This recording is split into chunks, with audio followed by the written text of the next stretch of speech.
Meetings automatically record. No, it records when you tell me to. Oh, I see. Okay. Yeah, when Al comes, I'd like to start recording. That's very helpful. Thank you. Uh, so should I present now? And then I'll pause on the World Peace Game. Let me see if I can make this work. How is that for everybody? Is that okay?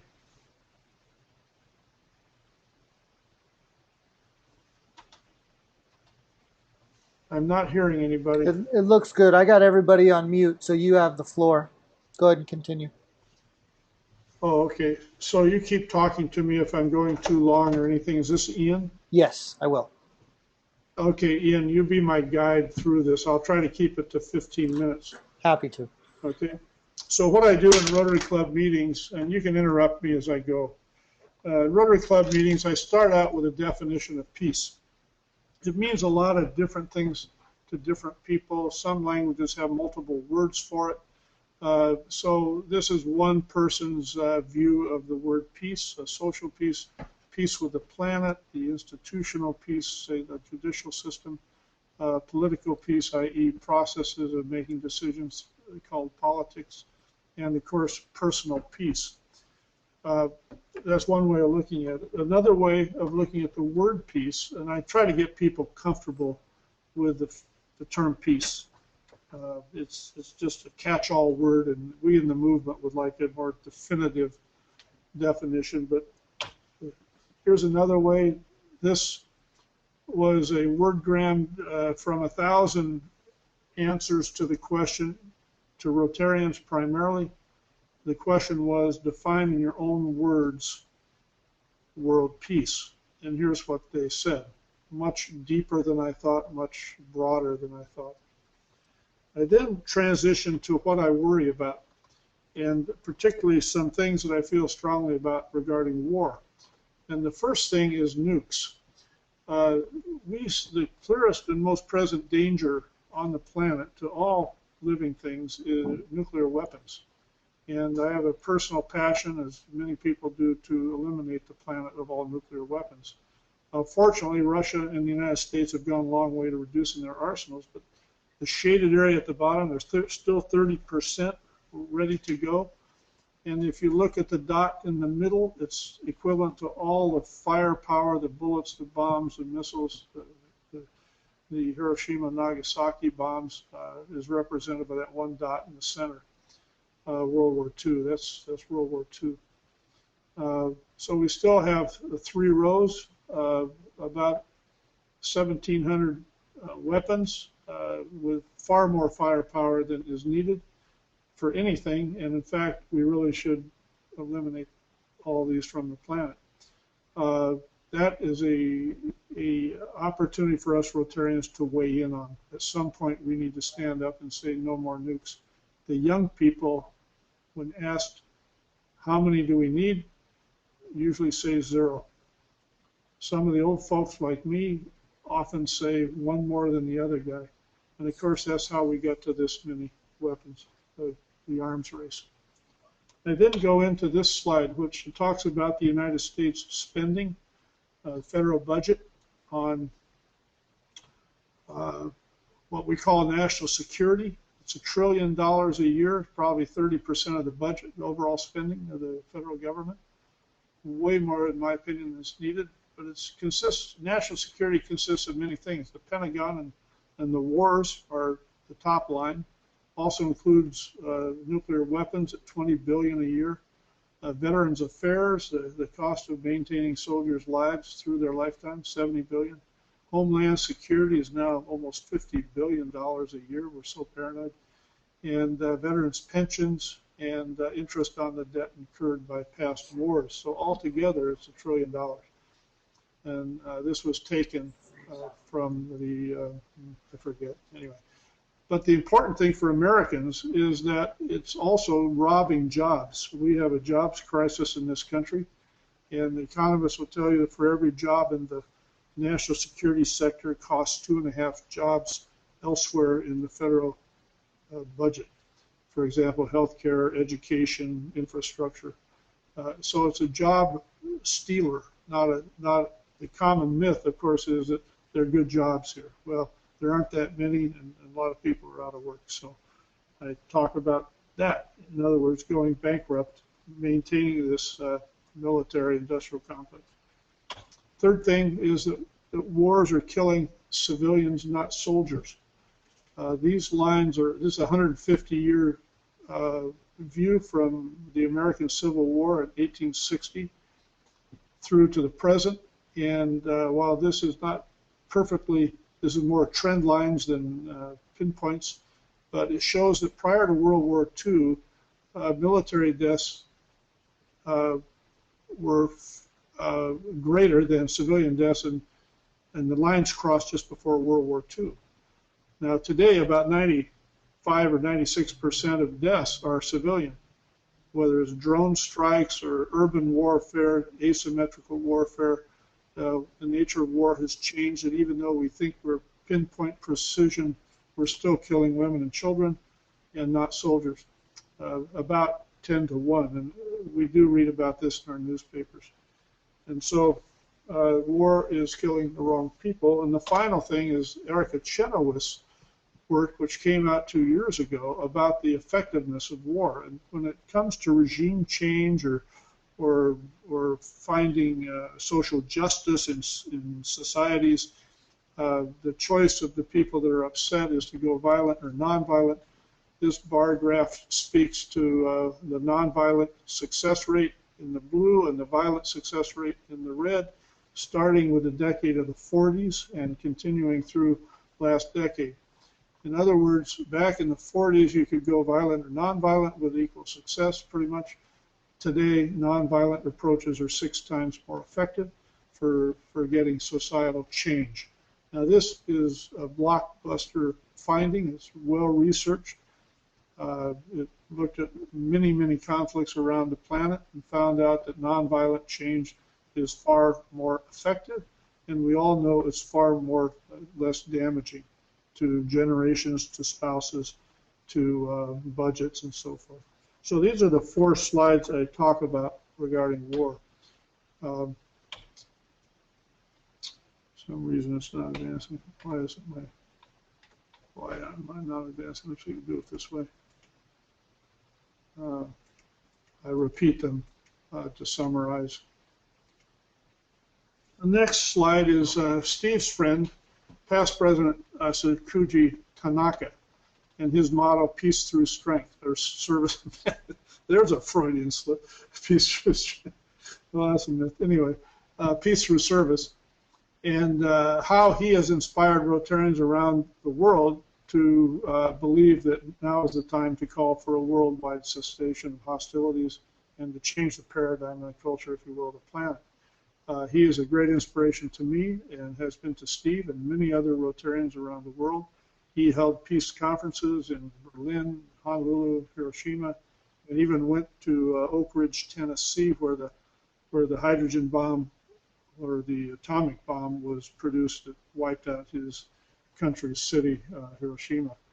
So he's a man of peace. I think he would be very supportive of eliminating nuclear weapons. And I'm going to ask Steve to take that challenge on. Okay. The next, I then transition into the history of Rotary as a peace organization. A lot of people don't know this. Very few Rotarians, in fact, know this. Less than 5 or 10% when I asked a show of hands. It was in 1914, prior to World War I, that Rotarians at the International Convention in Houston adopted a resolution that called for convening a international peace conference. So Rotarians, even before the tragic World War I, were thinking along these lines. By 1921, just after World War I, peacemaking was built into Rotary's constitution and bylaws, so it became a formal part of the Rotary governance structure at this conference in Edinburgh, Scotland. Interestingly, the president of Rotary at the time was a Portland person from my club, so it's the only one we've ever had, and he got this done, so it's part of our history. By 1932, 2 Rotary clubs along the U.S.-Canadian border decided to make the world's first international peace park. called Waterton Glacier International Peace Park. They did it within 2 years, getting acts of Congress in both countries to pass that idea. And to this day, it is being celebrated every year by Rotarians on both sides of the border. And every year, they read this pledge to each other as they stand opposite an imaginary border or sometimes on the border itself. The pledge goes like this: in the name of God, we will not take up arms against each other. We will work for peace, maintain liberty, strive for freedom, and demand equal opportunities for all mankind. May the long existing peace between our two nations stimulate other people to follow this example. We thank thee, O God. I then talk about the convention in Havana, Cuba, 1940, where Rotarians passed a resolution calling for human rights, the basic human rights that 8 years later were passed at the United Nations, and we call that today the Universal Declaration of Human Rights. The Rotarians' fingerprints are all over this document, and this is why people die in the streets and strike and whatever they do for human rights. I then talk about 1942, a British Rotarian by the name of Sidney Pascal called for a conference which led to the establishment of UNESCO, one of the very large and productive agencies of the UN. Of course, we all know that Rotarians were in the room in 1945 at the UN conference, a charter conference in San Francisco, and we had more delegates there than any other NGO by far. So Rotarians in the past have been very invested in any institution of world peace, but particularly the United Nations. And today, Rotary celebrates UN Day every year, usually in November in New York City. 1,200 or more Rotarians show up. I get to go this past November and recommend it to everybody. In 2002, Rotary started the Peace Centers and the scholarships that support those Peace Centers. And I talk about this quite a bit in my presentations and how the Rotarian Action Group for Peace is supporting this program by trying to attract applicants. If there's been one negative on the whole program, it's the lack of understanding within Rotary, Rotarians at the club level, and the subsequent lack of applications coming out of Rotary clubs and Rotary districts. One thing that's a low-hanging fruit type thing that Rotary clubs can do anywhere or individuals can do anywhere is get applicants to apply. Typically, they must have a bachelor's degree. Typically, they're in their late 20s or early 30s, the average age being 29. They must show a passion toward humanitarian service in their short lives to date, so they should have some either paid or volunteer experience in humanitarian work. And they must want to get a degree in peace studies to apply to their lives and their future endeavors. Interestingly, there is no limit per district for number of applicants. There is no geographical limit either, so if you know someone halfway around the world that you can encourage to apply, please do so. Al just wanted to give you a 5-minute warning there. Okay. Then talk about the future vision, which just triggered July 1st of last year, and how peace and conflict prevention, the icon on the left, is the one I'm most interested in, and the rag for peace is the way we're going to make it happen. These are the 6 areas of focus that Rotary Foundation will support. Your project at the club level, district level, to get a global grant or a matching grant has to fit into one of these categories. A lot of Rotarians aren't aware of this, but I talk about it. And this is my passion also, the Rotarian Action Group for Peace. I encourage you to go on Facebook and see our Facebook page. There's a story in today's Facebook page, facebook.com/Rotarian Action Group for Peace, talking about the peace talks that are starting on the island of Cyprus. Very encouraging. We have a lot of connections here in Portland regarding Cyprus. So the Facebook page is the way we do the daily news, and the website, RotarianActionGroupForPeace.org, is the way we do the deeper stuff, where we gather ourselves, we educate ourselves, we empower ourselves. That site has been up for nearly a year and is getting better all the time.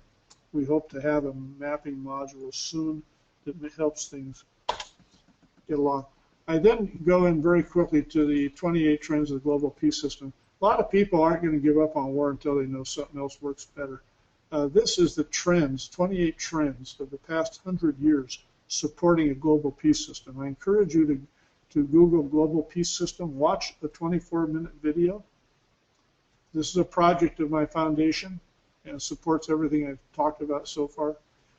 Examples are human rights is one of the trends in the Universal Declaration, an example. Peace education, our peace centers, an example. Supranational parliamentary institutions, the United Nations, an example. And what can we do? I then try to bring it back to the club level and say, if you find a conflict, start a conversation. Start a peace committee in your club, very important. We have what's called in our district peace builder clubs. They're centered around the peace committee and supporting peace centers. So recruit a peace scholar, start a project, and join the RAG. This is the World Peace Game, founded by John Hunter. I encourage you to Google John Hunter. You've already done that. Yeah, that was your homework. Incredible, just incredible. It is so inspiring and so encouraging. Every school should have this. It can be taught at any grade level. These are 4th through 7th graders, I think. You'll see some are bigger than others. So it can even be done in a multiple grade level. I witnessed this with Steve the other day, and I tell you, I'm hopeful for the future. These kids can solve problems, and they have the right heart. In this case, they all want to make peace agreements, but there's a saboteur among them, and so that wasn't allowed. It was great. Here's Gary Wong from Taiwan, our next year's president, with a guy from California that plants peace poles everywhere he goes. I encourage them everywhere you can think. City government, it's a good place, schools, etc. He planted that one at Klamath Falls. This is a region in southern Oregon, a water dispute for 20 years.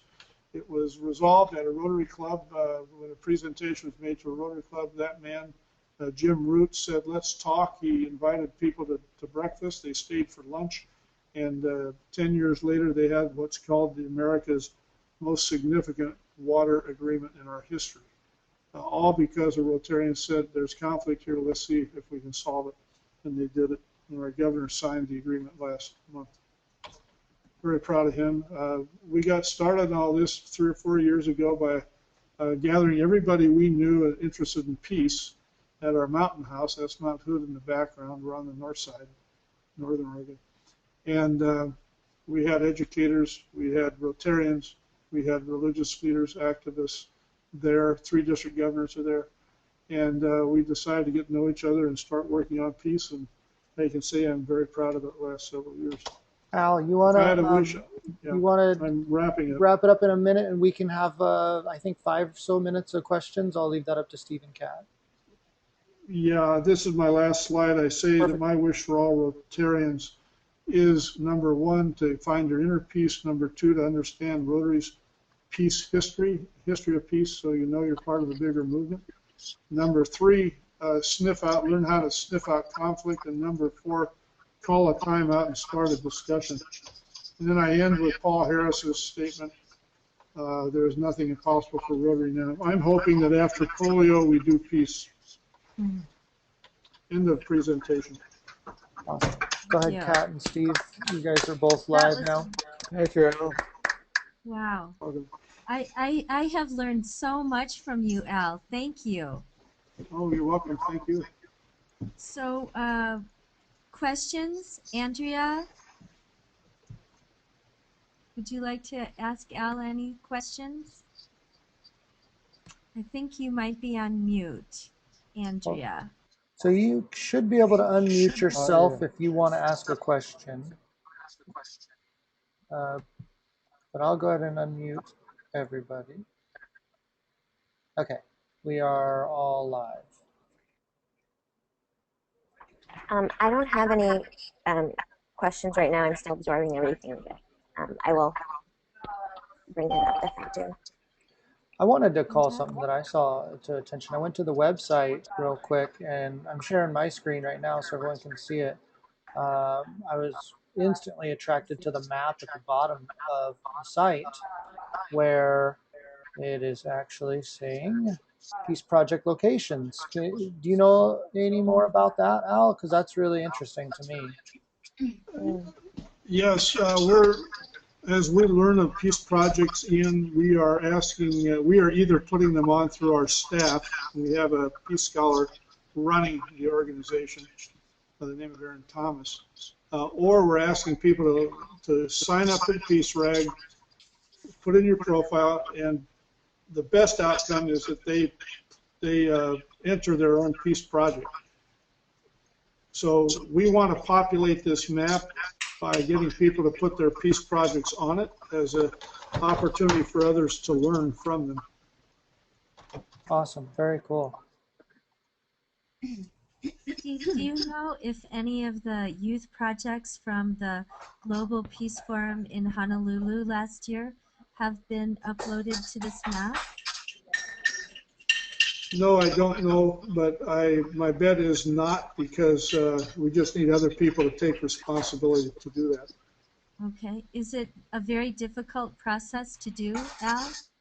No, it's not, and if you need help, email Erin, E-R-I-N, at jubitz.org, Jubitz.org. Great. Super. Can I ask a question, please? Yes. Yeah, have you heard about Dr. Glenn Page, who lives in Honolulu, and he's the founder of the center, Global Non-Killing Center? Glenn Page, is his last name, P-A-I-G-E. So he wrote a book that happened to translate into Russian, and it was translated into many languages, and it is called Non-Killing Global Political Science. Non-killing is the word that Dr. Page came up with, and it's a treasure trove of all kinds of data, on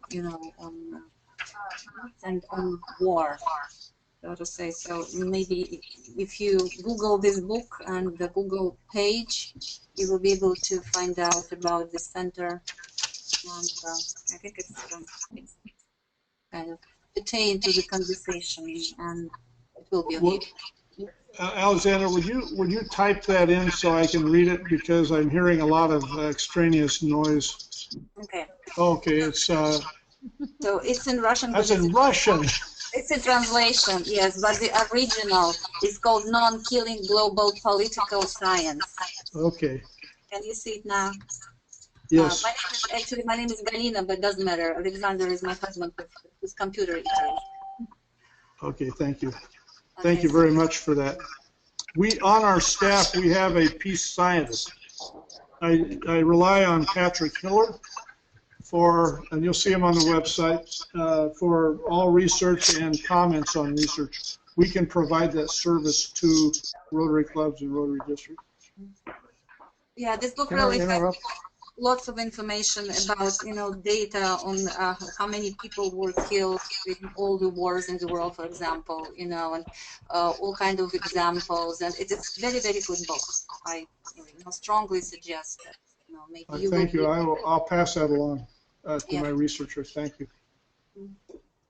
Can I interrupt for just a second? Ian, we've just been joined by Dr. Stephen Lau from Taiwan. Are you there, Stephen? Do you see that, Ian? I see him, but there's, a possibility he doesn't have a headset, or, there's could be some technical issues happening there. But I do see him. He might be able to hear us. Okay. Maybe if he can hit the webcam, we can see him. He can probably hear us. He's He's a dentist, and he was part of the medical team that went to Myanmar with us in November and December. So we'll just carry on. Al, you mentioned about Rotarians. Oh, he's offline. Rotarians and how they've been involved. You probably know that I think about a dozen Rotarians were in the committee to charter the United Nations. Rotarians were very much part of the creation of the United Nations in San Francisco. And every year there's a celebration put together by the San Francisco Rotary Club commemorating that event where so many Rotarians came together and helped with creating the United Nations. So from the very beginning, Rotary's been very much involved in the peace movement. And we have a very great history. And so when Al talks about peace projects, Rotarians are very receptive to any kind of projects that come from the clubs. So as we mature as a club, that's an area that we can work if you have an interest. Fantastic. Yeah, that's great. I see the ceremony took place in the Redwood Forest near San Francisco, correct? The ceremony when, you know, the United Nations and Rotary, when United Nations was kind of founded. Because I was That's there. Right. The signatures to the, I guess, the Charter of the United Nations, there's, I'm not sure how many, I think 8 or 10 are Rotarians who signed the original Charter of the United Nations in San Francisco. Did it happen in the forest, or did it happen in the city? Well, in the forest, there was a kind of beautiful ceremony, I think. You know, there is a plaque there that United Nations was kind of session or something, ceremonial session was in this forest, not far from San Francisco. Redwood Forest. It's a beautiful place.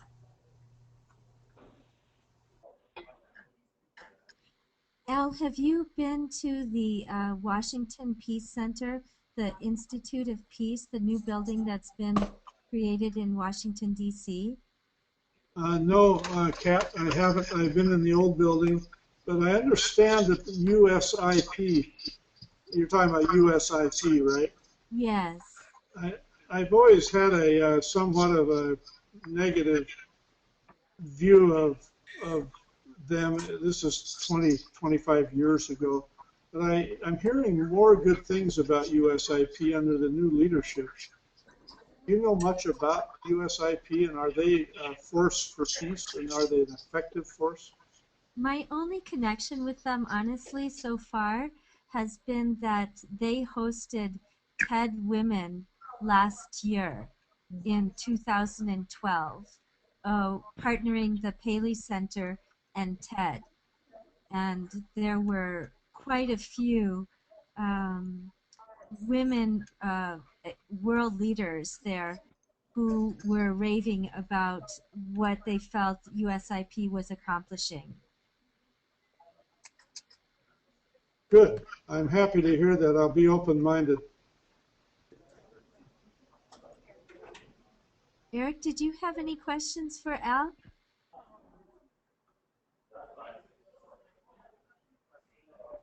I'm not sure if Eric's, I think you're... Oh, Eric is muted. I think you're muted, Eric. Okay. There we go. Nope, still muted.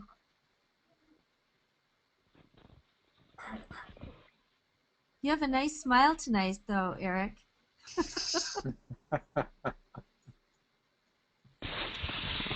There, we might be getting you now. Do we hear him now? Yeah, I'm sorry. There we Can go. you hear me now? Yes.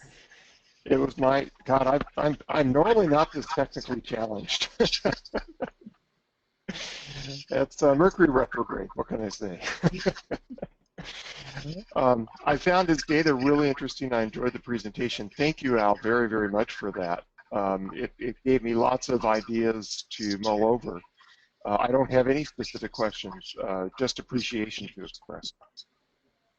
I'm hoping, yes, I'm hoping that those interested in world peace will join the RAG and help us with speaking bureau type activities, speaking to Rotary clubs, getting people, particularly in America, to realize the costs of our war machine and how it's not working.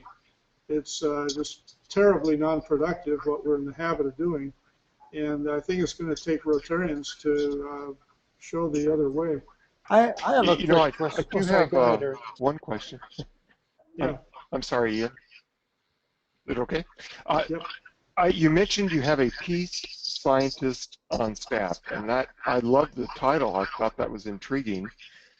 Can you tell me more about what constitutes and makes up a peace scientist, and what kind of background or degrees would be considered a peace scientist, and what do they do? He is a Patrick Hiller. You can Google him and or look at him, his dossier on our website. But typically a doctorate in conflict studies and perhaps even teaching. He does some teaching at Portland State University. And he is making his career. He's 33 years old, a good age, and he's making his career to do nonviolent conflict resolution. And he's on staff with us about 80%. And he's a great young man that is reaching out around the world to peace groups and is truly making a difference in our work. So with Patrick as our peace scientist, and he is the director of the War Prevention Initiative, and he is also assisting the RAG, the Peace RAG, whenever we ask him. So he's a great resource. He did a webcast last October that was seen around the world through however they do that. And Rotary Club, I know Steve, I did at Kona, I had a Rotary Club get up at 6 a.m. on a Saturday morning to see this webcast, where we had an expert from Notre Dame University speak on technology of nonviolence. And so we plan to do educational outreach in multiple ways with the website telling the story and announcing the events. So yeah, Patrick is a key player, and so is Aaron Thomas. Al, can you tell me, is there any studies correlating war and the impact on our climate? It's really interesting that you asked that question. In fact, I asked that very question today at our staff meeting, because our next mountain retreat will be with people. We're trying to get Bill McKibben to come from 350.org. And I asked Patrick in that meeting 2 hours ago to see if there was data talking about the military appetite and its CO2 responsibility. Not just the U.S. military, but all militaries. To try to, and there is data on that. And if you email me, Kat, I will just forward it to Patrick. He'll give you what's out there. But it's a very important question, because I believe that these war machines have to be accountable for what they're doing to the planet. Not only bombing everything, but using a ton of fuel. I was on an aircraft carrier off San Diego a few years ago as a guest, and the flight team was on the aircraft carrier, and I could ask any question I wanted. They use 100,000 gallons of fuel, jet fuel, every day that they practice. Wow. And they're 10 carrier fleets. It's extreme. That's 1 million gallons a day just to go practice. You know, that's a lot of fuel, and that's a lot of CO2. We have to hold ourselves accountable for this fate. Thank you for the question. Wow. I am aware that the military services are highly interested in reducing dramatically their reliance on fossil fuels. and are doing some fairly exciting research in the areas of renewable energy. Good.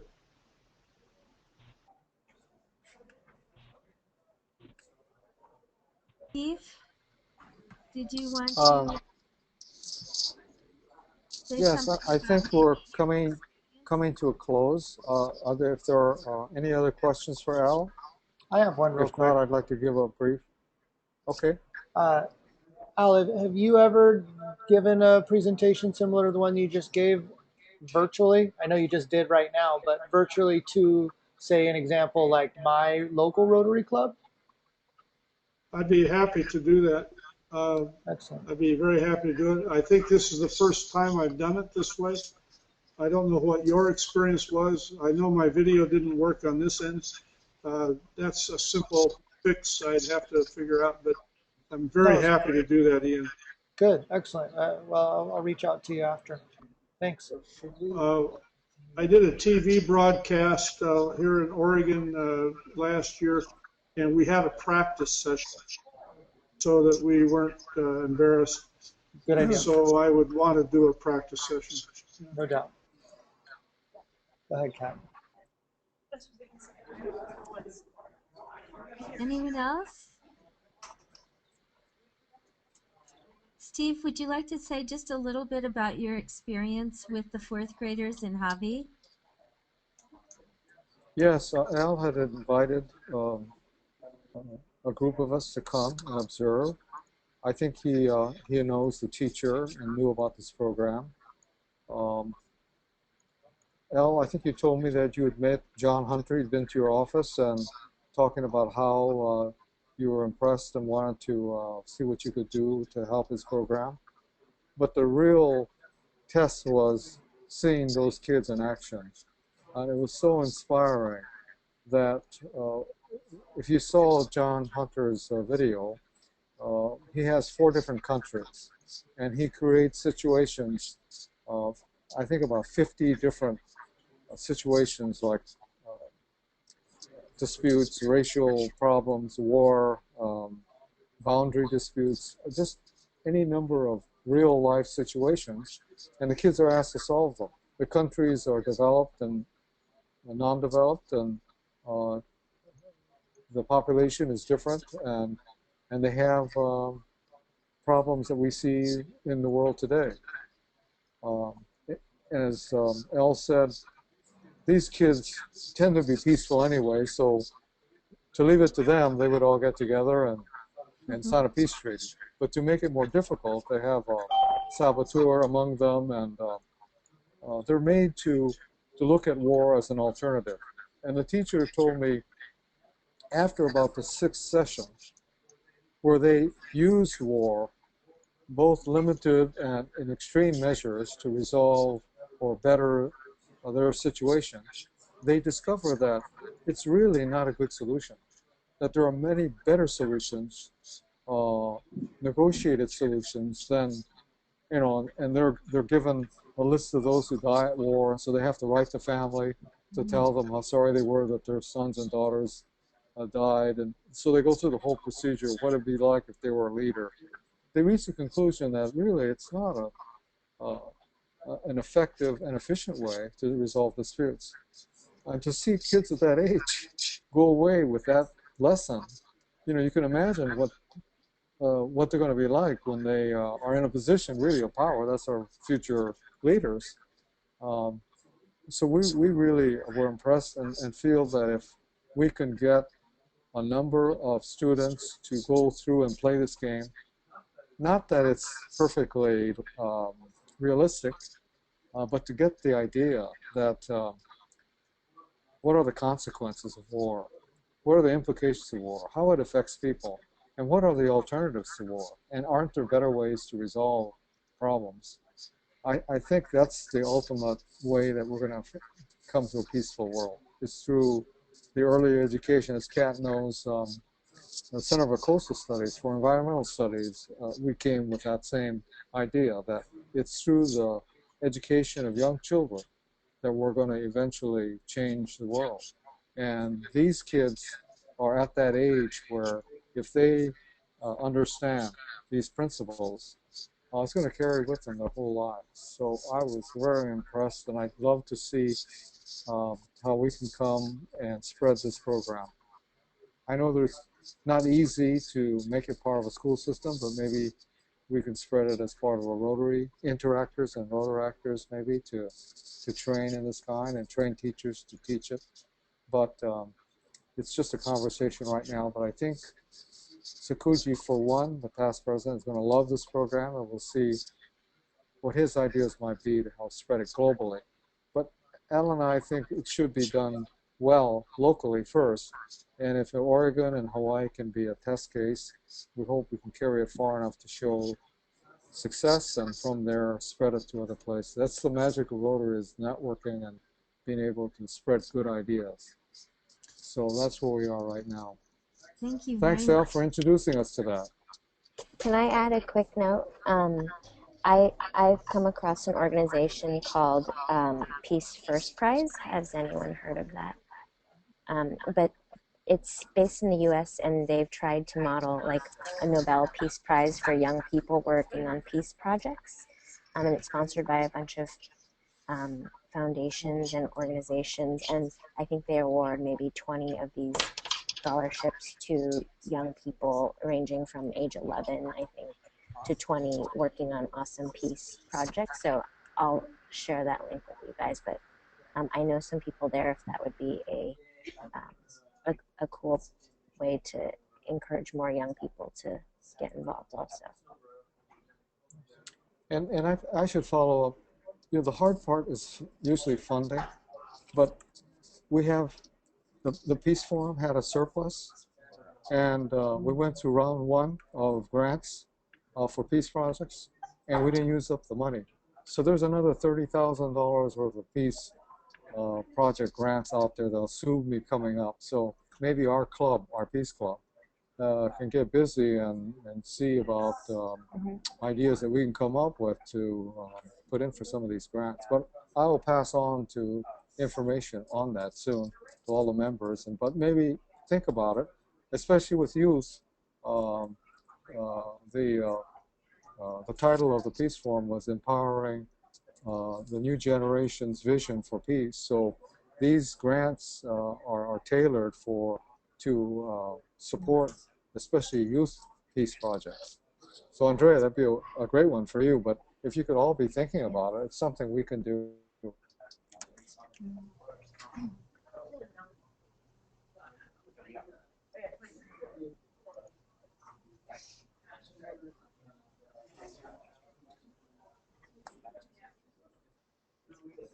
I guess, Kat, we should try to close on time, start on we time and lost close on Kat. time. So we're What getting happened there. there? Steve, I think we lost Kat. Okay, so we're holding meetings every 2 weeks, and we're trying right after the meeting to send the link for the next meeting. So the next meeting will be 2 weeks from now at the same time, Tuesday at 3 o'clock Hawaii time. That's 5 o'clock California time. And hopefully every meeting we're getting more people to participate. So this is a record for us today to have 6 members online, and Can you we'll repeat make that that date, grow. Can you Yes, repeat yeah? that date for me? Sorry. The date, what is today? 11th, so 14th, is the 25th of February at 3 o'clock Hawaii time. 25th. Perfect. Okay, Tuesday, 25th. And we'll send out notices and a link as we did this time. And we'll have a speaker and try to give you more information about what the meeting will be about. Okay, thank you so much, Steve. So I want to thank Al for joining us today. I think, thank you, Steve.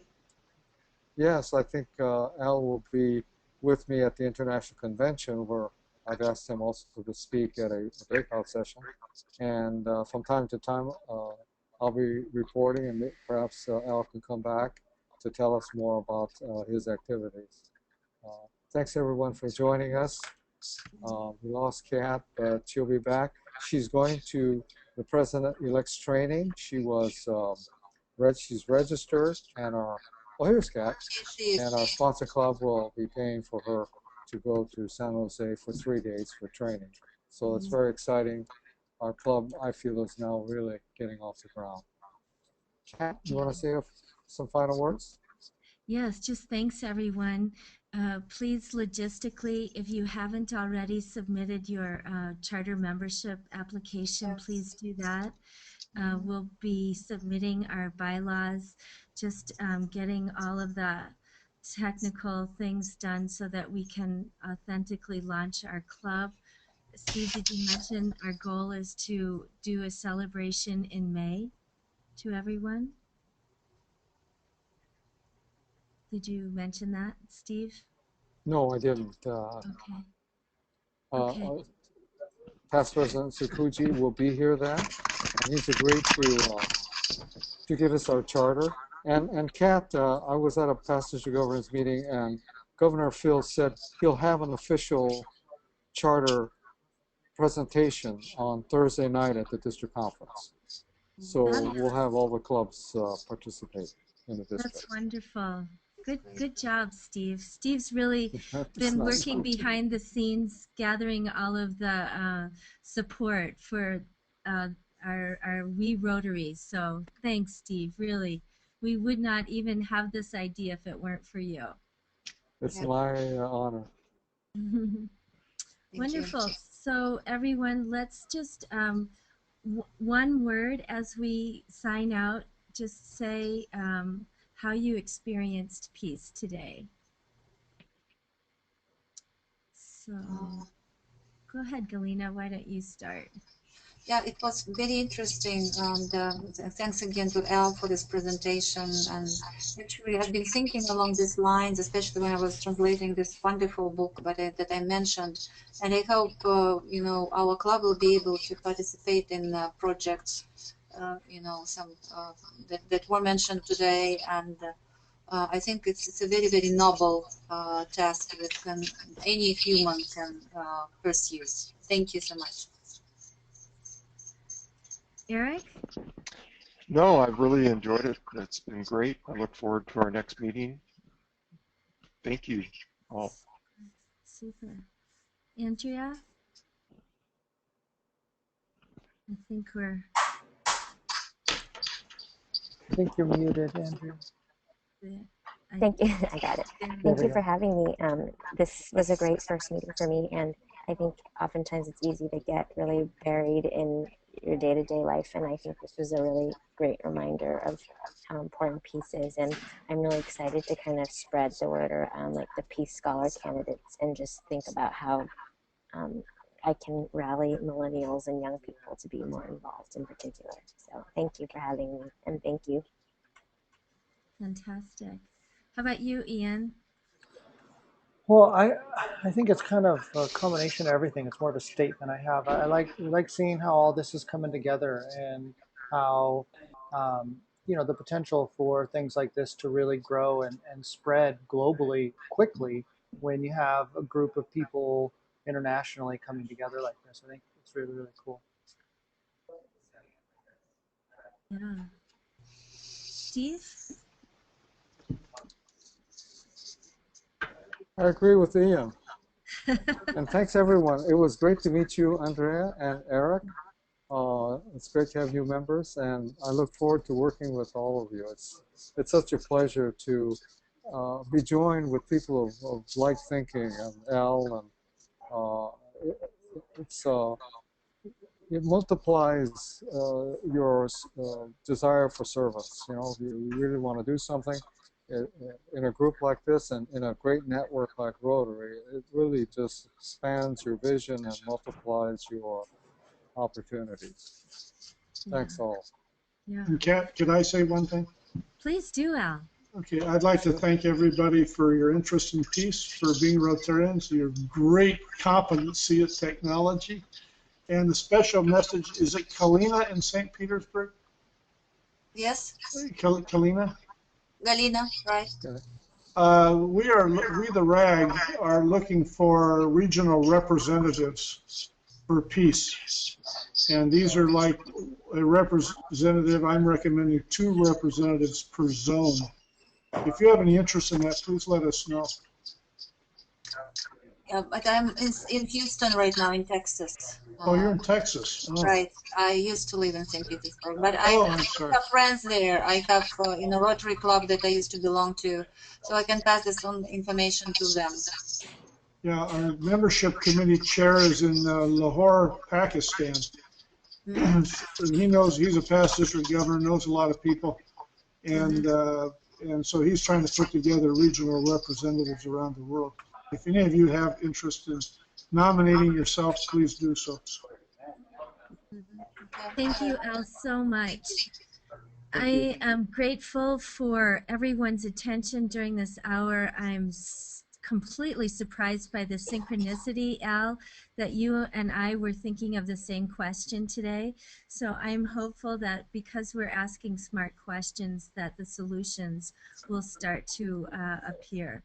So thanks, everyone.